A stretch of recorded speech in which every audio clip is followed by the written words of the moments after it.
ई दुनिया भगवान राम जब सृष्टि के रचना कैले एगो कॉलर रही जे आदमी मर जाला तो कहाँ जाला। देखिए 4 गो लोक बा, आदमी जब मर जाला तो कहाँ जाला? 4 गो लोक बा। ब्रह्मचारी मरेला तो ब्रह्मलोक में जाई, सन्यासी मरी तो सूरज लोक में जाई, गिरहस्थ मरी तो स्वर्ग लोक में जाई, अब पापी मरी तो नरक लोक में जाई। ये मालिक ये शरीर के 3 गो गति आ 3 प्रकार के मृत्यु। एगो देखी सामयिक मृत्यु होला, उनमें गौ नहीं गवाई बाजा बाजी, अरे नाचो नाचो हो घवा हो। अंजनी बाबा ये दुनिया से गई नाचो नाचो।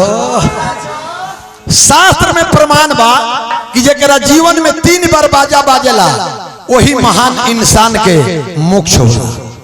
जन्म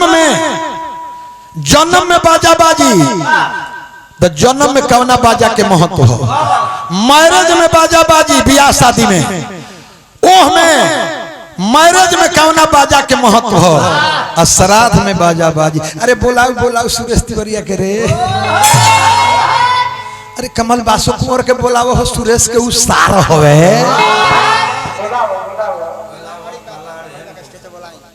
अभी अभी हमरा लकड़ी बाबा उर्फ शैलेंद्र बाबा, ए बाबा हमरा के माफ करो, हितवा तो ढेर कमा लिहलस।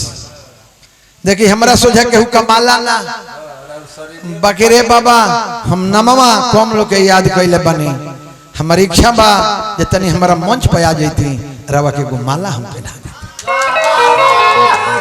लकड़ी बाबा शैलेंद्र बाबा हमारा मंच पर आ जाई, आएगो माला से हमरा के तनी स्वागत कर चाहतनी। लयदार जीवन में बहुत देखनी, बाकी शैलेंद्र बाबा अपना लकड़िया बाबा लयदार कबो कबो हमनी के देखे के मिलेला। लकड़िया बाबा हमारा बघौली पंचायत के प्रधान मुखिया बानी, तो बाबा हम गोल लागब, बाकी देखी लयदार कैसे गोल लगला। उ पागला हम ना हई, उ पागला तो सही खरहेटे खींचे लगता। बाबा कुछ सिखावा लो, तू जाना तरह बेंजू घींचता रह, तोहरो लजाए के चाहिए। देखी प्रयास स्वागत कैसे करी। हम अपना लकड़िया बाबा बघौली पंचायत प्रधान मुखिया के स्वागत करतनी, माला पहिराई, बाकी कैसे पहिराई चाचा श्री याद रखना। हे माँ लक्ष्मी रिधि दे, सीधी दे, वंश में वृद्धि दे, लकड़िया बाबा के चित्त में ध्यान दे, हृदय में ज्ञान दे, और दे तो क्या दे। इस बलिया जिला में बघौली पंचायत के प्रधान मुखिया शैलेंद्र बाबा उर्फ लकड़िया बाबा जैसा मुझे प्रधान दे, मुझे प्रधान दे। थोड़ा ताली बजा दिया जाए।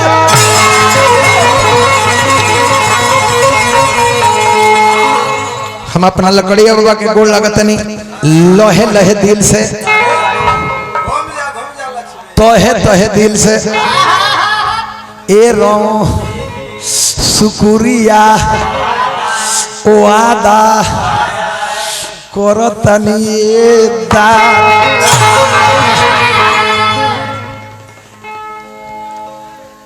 तो जरा जीवन में 3 बार बाजा बाजला, तनी हम नाम हमरा के तनी एगो नाम लिख के देती सब, तो हम माला डाल के हम चली घरवा से। तो मौगी कहुए न कि तनी गुड़ मुंह में डाल लो, ये गुड़ कहे के डलवावत हरू, कहते ये जी गुड़ डाल ले तो जतरा बन। कहे रे पगली, कहिए विष्णु ओझा गा देले, कल्पना गा देली कि एगो चुमा ले राजा जी बन जाई जतरा। तो कहे चुमावे दे ना दो, तो कहते जे कौना गाल के लेबो, कहे सोनो की गई। तो भरत शर्मा बोले जे बाएं गाल के चुमा लिहल सही गई गोरिया, पाई गई नी हम सिपाही में नौकरिया। तो हम कहने जे हमरा के दोनों गाल के दे दो। तो चुमा माने का होला? चुमा माने खराब ना होला, चुमा माने शराब ना होला, चुमा माने बर्बाद ना होला, चुमा माने आशीर्वाद होला। आ चुमा के करा के लिहल जाला अपना से छोट के। अरे अरे हमर बेटा ना हो बाघ हो चुमा दे दो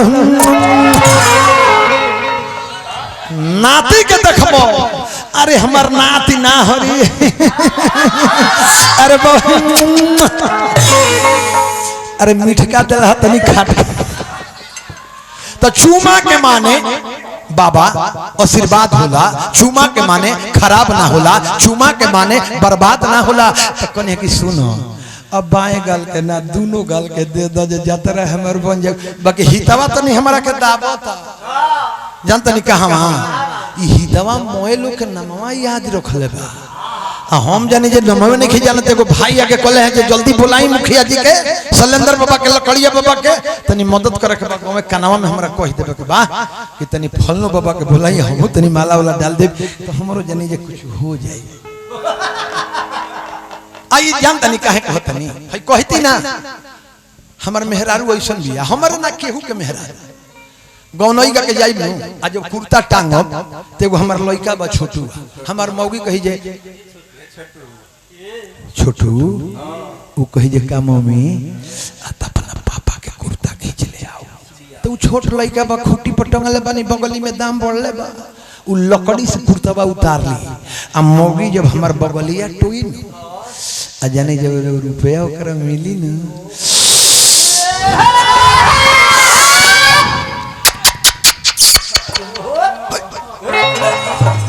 हम डेरा गुनी तो छुछुनरी का हो रही तले देखो नहीं जी तो हमार मौगी हो ये का हो ई का करतारू हमार मौगी कहतिया रुपया जब हाथ में लिहलस तो कहतिया जे ए राजा जी ए बेरा रवा कहाँ गई रहनी है हम सुनी जे बलिया जिला में गइल बानी गांव बघौली में अंजनी बाबा के श्राद्ध में अरवा के विष्णुदेव बाबा बुलौले रहे ई राजा जी अरवा कतना भइल हुई खटनी अरवा के कतरनी चाउर के भात रोहरी के दाल आमड़ा के चटनी ये बोलमुआ तारा कतना भइल हुई खटनी ई कही को जब रुपयावा देखी तो आ कहियो कहियो कसाई के खूंटाए लकड़िया बाबा बन्हा जानी जा तो करत आदत पे बगली टोवे के लूर लुफुतबाई मुआले पर जाई ओहु दिन बगली में हाथ डाली आ जब कुछ न भेटाई तो जानता नहीं क्या कही ई मरद एकरा के कालियो जी नहीं खिल उठले तो हमार भाई सन कर है दारू पी के कमल बासावा कि ऐसे ने ब्यास खोजलस जब तहरा 1 रुपया मिले के न जुले के त रात भरी चोखरत का फिरता रहो रुपयावा न मिली त ई कहिए बाबा तो ओतने पर ध्यान देवे के बा कि जेकरा जीवन में 3 बार बाजा बाजेला वही मानव के मोक्ष होला तो जन्म में कौना बाजा के महत्व हो मैरिज में कौना बाजा के महत्व हो श्राद्ध में कौना बाजा के महत्व हो गायत्री पुराण सुरेश तिवारी के जुबान वाह वाह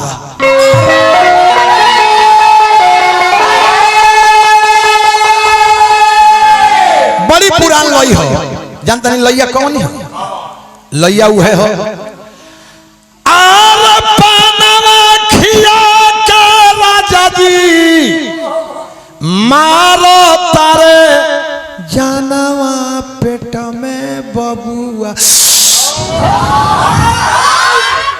ए बाबा तनी माला दी है रे माला दी है माला दे रे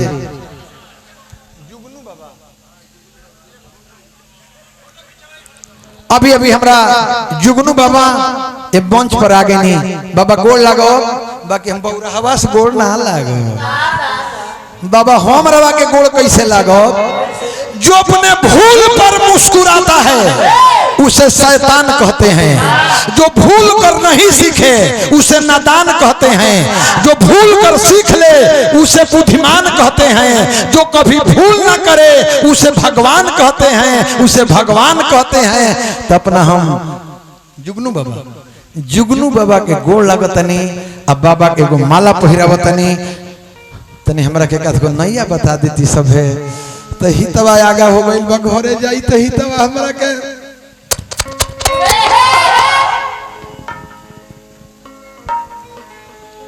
धुन है हो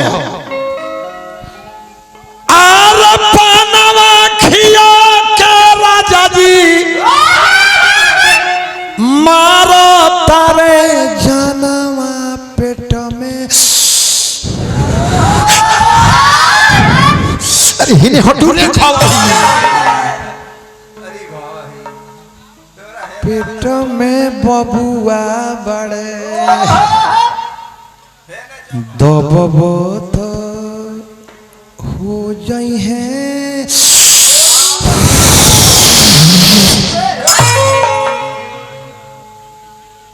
दबबो तो हो जाई है खारा पेट में बबुआ बड़े आए करे के गायत्री बाबा कहीं है आल पिछवा हमारा परल पड़ुए मुआना गायत्रिया हो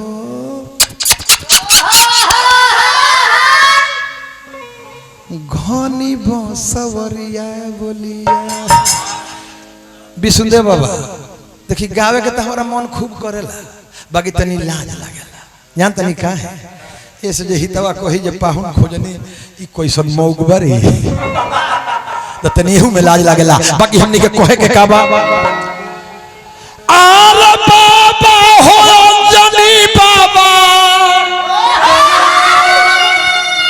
भइले स्वर्गवासी भवनमा में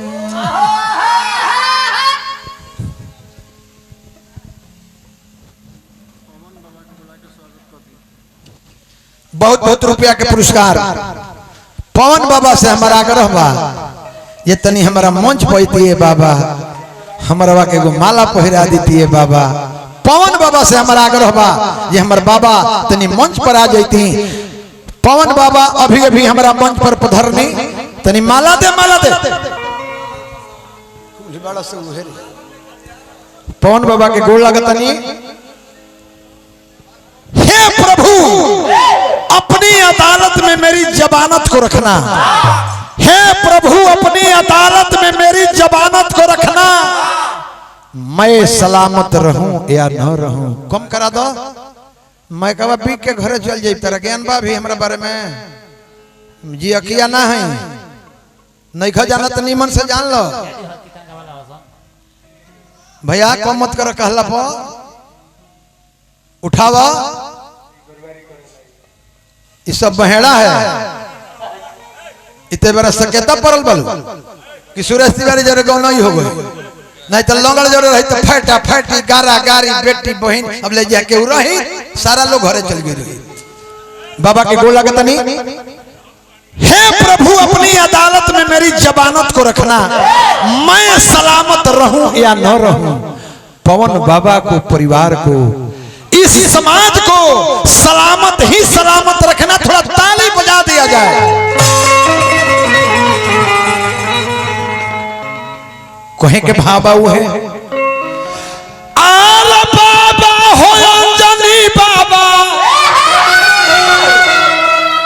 भइले स्वर्गवासी भवनमा में अरे उदासी अरे भइले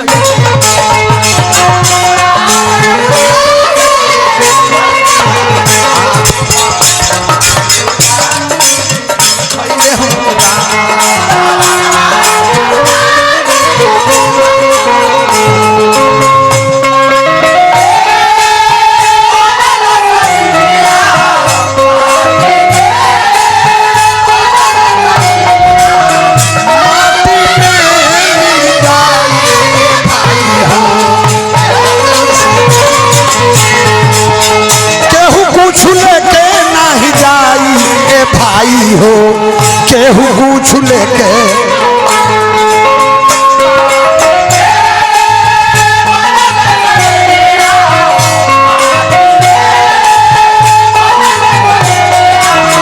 माटी में मिल जाई ए भाई हो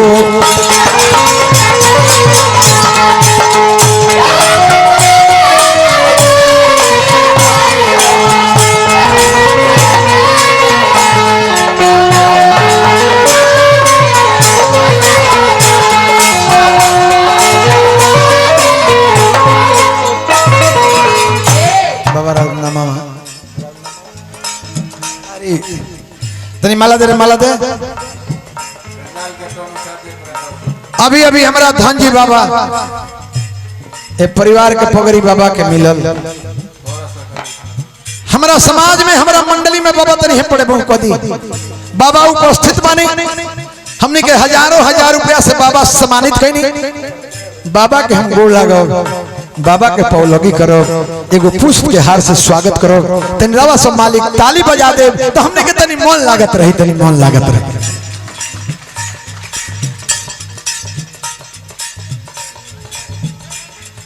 हमारा अंजनी बाबा दुनिया से चली गई, मन्नू बाबा तेरा ये हरि कितना सुंदर बाबा लयदार रही, कितना सुंदर पिछरवान रही। हम औई तो बलिया चट्टी पर जब बाबा के प्रशंसा सुनुई, लोग राह में कहते जब मनु बाबा के गाँव जाई है रास्ता चल जाई। विष्णुदेव बाबा बतौले रही कि तिवारी जी चल जाइए हई ही तवा हई बेईमान चोर हमरा के 82 पुल पर छोड़ के भाग गया। तो मनु बाबा के कृपा, अंजनी बाबा के कृपा जे गांव में हम आ गई नहीं। यदि बाबा ऐसा नमजद ना रहती तो गांव में हम ना पहुंच रहती।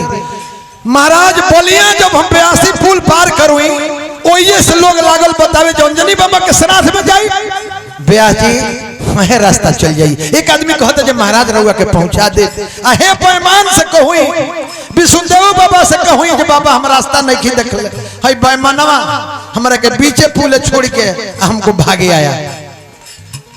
बाकी भाव का बा और रोवे सारा गैया रोवे टोलावा परोस के बाबा के विदाई बात बड़ा अफसोस के। रोवे सारा गैया रोवे टोलावा परोस के बाबा के विदाई बात बड़ा अफसोस के।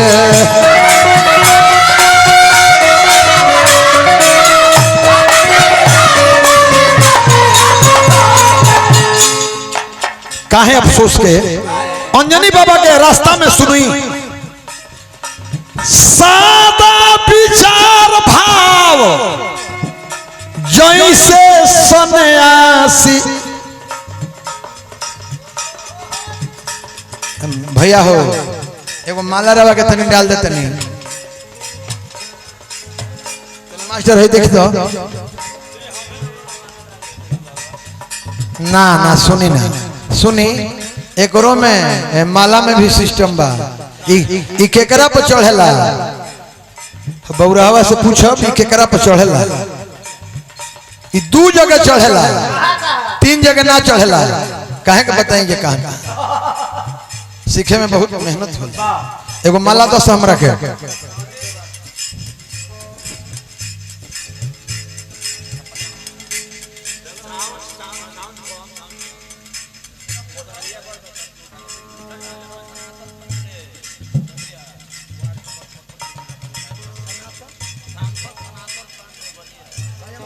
हेलो सांसद सनातन पांडे बलिया वार्ड नंबर 56 के जिला पार्षद जिला पंचायत प्रत्याशी संजय यादव हजारों हजार रुपया देहनी एगो माला से स्वागत करते।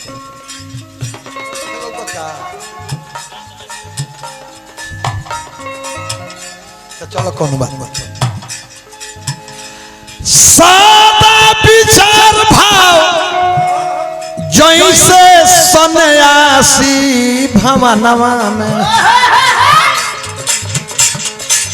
सादा विचार भाव जैसे सन्यासी भवनवा में उदासी। अरे भाई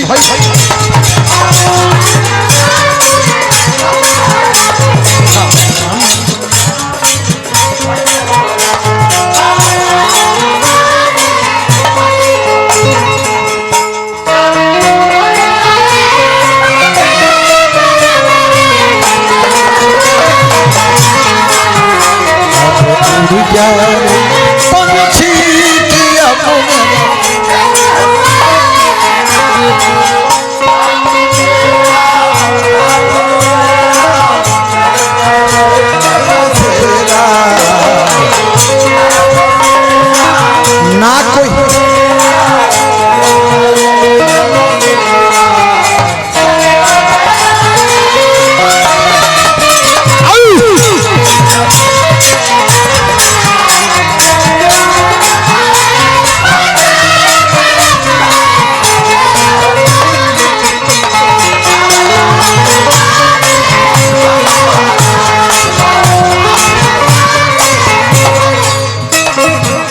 और बा और का बा रोवता रे बेटा सब भाई आप के माया सतावे छाया छूटल आजू बाप के। देखी ये दुनिया में जेकर माता पिता नहीं खा ओकरा पास में जाने की कुछ नहीं है। ये शरीर में बार बार ध्यान दे में शरीर में बार बार बाकी तीनिए गो बार के महत्व दिहल जाला। अरे बाबूजी राउर चली गई एगो बार राउर चली गई। कौन बार चली गई? 3 गो बार के महत्व दिहल जाला शरीर के अंदर। एगो हई बार एकरा के सिंगार, एगो हई बार शान। यही बाबूजी चल जी हैं वो दिन बार के छिल दिया जाला। हमार जब बार छिलाई 3 दिन रोई, 3 दिन रोनी। भैया कहले जे काहे रो तर कहीं जे बाबू कहीं जे भैया बाबूजी चली गईले हमारा शान चली गई। हई बार सिंगार के हो, हई बार शान के हो। जब बाबूजी चल गई हैं ये दुनिया से तो केहू होई राजा रंग फकीर सबके बारी छीन दिया जाला। एगो और बार हो वो बार के ना कहो वो बार के हितवा कहो। वो बड़ी महंगा बार हो, बड़ी महंगा। कही विष्णु बाबा वो कौन बार है बड़ी महंगा हो? तेरा कान में कहो कह दी मनोज जा देना कहो।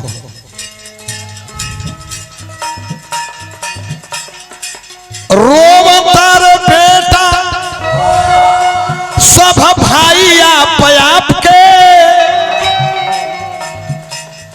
माया सतावे छाया छूटल आजू बाप के। एक भी खड़ा होकर ना चल जाला आगे बढ़।